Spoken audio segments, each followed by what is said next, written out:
feels so weird not wearing the AirPods. It's so weird. And the mic is right up here, right out of frame. We're not in the shed anymore. Not in the shed anymore. A lot of change happened this year. A ton of freaking change happened this year. If you're here just for the list of the 5 ways that I'm changing my mind about Bitcoin in 2025, jump forward with the timestamps. Go ahead and jump forward with the timestamps. If you're here for like the classic year end, just like, I don't know, my heart is like tugging to just like say things like pontificate about the year of the end. If you're here for that, I'm always here for that. I love listening to YouTubers, just talk about that. Stick around. And I, it goes without saying, but appreciate you like watching this year because we got monetized this year. I've been wanting to talk about Bitcoin and have an audience available to talk to about it for a long time, a lot of years. And the solar videos were the first ones that took off in this medium. And for a lot of years, we were able to network and connect with people on the internet on Twitter for a lot of years. And that is like RIP the old Twitter days. It doesn't feel like that anymore. I've been talking to just a bunch of Bitcoiners on the phone, and I've told them that that it feels like high school. Like that feels like high school and it feels that part of our life feels over now, and it's now like talking on the phone one-on-one, and it almost feels like that post-college kind of time frame of just picking up the phone and talking to people one-on-one, because there isn't that same interaction of being there every day. And then contrast that with why doing YouTube this year has been so exciting, because the exploration of like YouTube pushing you new YouTubers and pushing you new people almost feels like the most organic thing that's happening on the internet now. And so I love the discoverability both from a talking perspective and from a listening perspective. I found so many like great channels this year, and it's been really interesting watching people that I used to love watching a lot, like their life and my life no longer matches up with each other. Random example of this, okay, is Meet Kevin. That channel like hugely affected the way my brain thought about real estate when Shrin and I were buying our first house. Since then, his content has pivoted hugely to just like covering the stock market, covering like the day-to-day volatility of the such and such or whatever. And it's not so much about the like buying single family homes anymore. But I've like done all of that. And then so that like doesn't match up anymore. But that's what's so interesting, is that being able to like binge watch someone, it can like, it changes your brain matter. It actually can change your brain matter in a way that like, in a way that not very many like other things like have. And I think that comes to kind of like my classic takeaway of the like, what'd you learn in 2024? Like the single greatest thing I learned in 2024 was, if you can shorten the time between having an idea and executing on the idea, like you can create an outsized impact in a short amount of time. And I think I used to feel like doing that was like quote unquote sporadic, or like a fire drill, or like no clear direction or whatever. And you need direction, but I think I've always been someone who's always been like, I have a direction. Now, creating a direction with other people, like creating a direction with a company or creating a direction with a family, that is tough. Like that's really, really hard to create a team objective and then have everyone be on the same page about slotting things in and out. That's something that I think about a lot. It's just something I think about a lot, and it's connected to this whole thing of, I think, speed. Like I have this really like huge feeling. See, this is why I wear a hat. Because of that right there. I have this thing that life feels very short and long at the exact same time. Like being in your early 30s, it's crazy to think that there's people that are out there in their mid 40s, mid 50s, mid 60s that are just like still executing their job, still executing their business, still executing. And that makes me think that if we keep making the good decisions that we're making right now for another 10 years, 20 years, 30, like life compounds so fast and so big over those time frames that then you like shrink all the way back down. And it's like, if you know the right thing to do it as quickly as possible. And the details almost like they do work themselves out. Like they truly do work themselves out. And every day is just a contest to like get more efficient at doing that.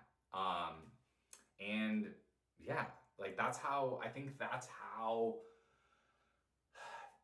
that's why people that are high performing like are end up being high performing across a lot of different genres, because once you click how to do that, like once you click how your brain chemistry works and kind of the motivation of being able to get good at things, get good things, get good at things, it just is like such a self-fulfilling loop that continues to get almost faster and faster. And then tying that back to YouTube again, I think that's why there's like so much pseudo like motivational like slash philosophical content, is because people that have achieved like a certain degree of success, like they have the mental clarity and the mental bandwidth to just talk and relay, and it's almost that's like that's what the big unlock is. Like that's the main thing that I think separates, kind of again, quote unquote, top performers from medium performers, just the speed and the ability to do that, because there's always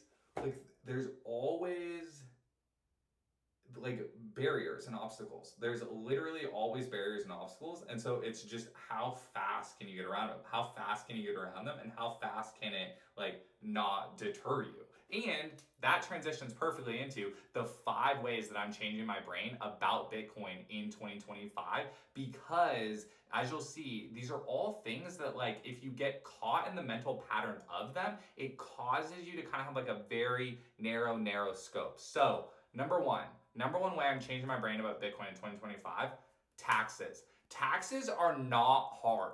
Period. Taxes are not hard. Taxes are not scary. Taxes are just a thing. It's literally just math and rules, and you can know the math and the rules, or you can hire someone to know the math and the rules, and it doesn't have to be a thing that is hard or annoying or whatever. I think for a long time, like Bitcoin is better than fiat money, period. Unfortunately, capital gains taxes like are then put there that keep you. I read a quote on the internet that was like, capital gains taxes are the fee you pay for not holding the devaluing fiat money.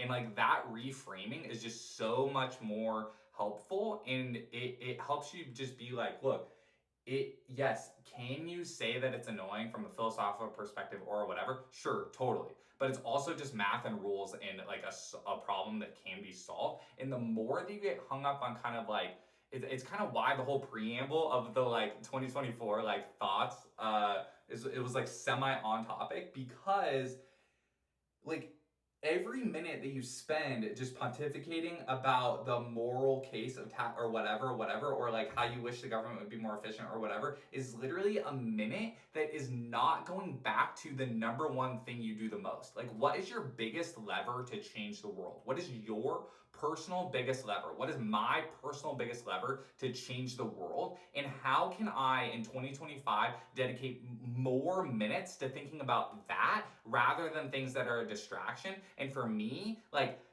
pontificating about taxes or being scared of them or whatever is something that I'm leaving in the past, and that's not something I identify with anymore, so that I can contribute more mental energy towards my biggest levers that I can impact the world. The number two way I'm changing my brain about Bitcoin in 2025 is that net worth is a better KPI than how much Bitcoin you hold. For a long time, it was like the number one metric was like stack sats, which is true, right? Like that's true. Like surplus labor you have, surplus savings you have, being exposed to the Bitcoin CAGR is better than being exposed to the fiat opposite of CAGR, whatever that is, like devaluation, right? Like that's literally true. That's the fact. That's why Bitcoin is better than fiat money. Yes. However, for a long time, the KPI was like building the Bitcoin stack. And this is where the whole like 1 Bitcoin equals 1 Bitcoin thing comes in. And it's like, that sentence is not helpful. And the reason why net worth is a better KPI, even measured in fiat dollars still, is because that translates to quote unquote your influence or your effectiveness on the world. Not one-to-one. Are there ways to impact the world that don't involve money? Totally. Yes. However, from a like overarching generalist KPI perspective, people with a higher net worth are taken more seriously and have the ability to impact the world higher. So therefore, I believe that's a better KPI than just simply the amount of Bitcoin you have. And look, Can you calculate your net worth in Bitcoin and in dollars? Totally, and definitely recommend that. Again, those are both the leading currencies in the world. The old world measures it in this number, the new world measures it in this number. Should you know your overall net worth priced in both currencies? Absolutely, absolutely. Is that still gonna provide like a little bit of a different, like you have to take you have to take both numbers in tandem because the world is still going through the monetization event of switching, which currencies, right? But still, the overall concept, net worth is a better KPI than how much Bitcoin is in your stack, which translates to this. Okay, the number 3 way I'm changing my brain and changing my mind about Bitcoin in 2025 is, here it is, some diversification is good. Some diversification is good. Guys, I flipped over here. I'm on the diversification stamp now. And it comes to this, wealth building and wealth preservation are not the same thing. They're not the same thing. The same skill set does not apply to both. And I think I've finally reached a point in my life where I can humbly understand that, humbly accept that. It's one of those things that you hear, but it takes time for you to actually kind of see it and identify it with it. And so what do I mean by that? Some diversification is good in terms of this. Bitcoin accelerates your savings, but it doesn't necessarily build wealth. Bitcoin is better money, but what percent of your net worth should be held in liquid money versus being held in calculated risks that are increasing your wealth? Wealth building still requires risk. In holding Bitcoin, again, for people that have crossed the chasm of believing Bitcoin is better than fiat money, is the safest thing you can do. It's the most neutral, easy decision that gives you the most forward forward ability to do anything. Optionality. It gives you the most optionality because that Bitcoin can be turned into anything, right? And so, but if a large outsized percent of your net worth is held in that bucket of waiting for optionality, then I don't think enough of it is placed in concentrated risks that are expanding your net worth. And so it's not really an expansionary thing. Yes, are you getting a little bit of a kicker because you're early to Bitcoin and the world is monetizing Bitcoin? Totally, absolutely. And is that why the hurdle rate then of finding good calculated risks is even harder on a Bitcoin standard? Absolutely, absolutely. But none of that takes away that some diversification can be good because calculated risks are still required in order to gain wealth, right? Okay. And I kind of already hit on it. My number 4th was Bitcoin accelerates savings, but it doesn't create wealth. And so that's a way that I'm changing my mind in 2025, is that the Bitcoin savings itself is not the thing that is creating wealth. My entrepreneurial activity, my my biggest lever that I'm using to affect the world or create things in the world, that is what's creating wealth. That's the engine that's adding to the ground that I'm able to cover.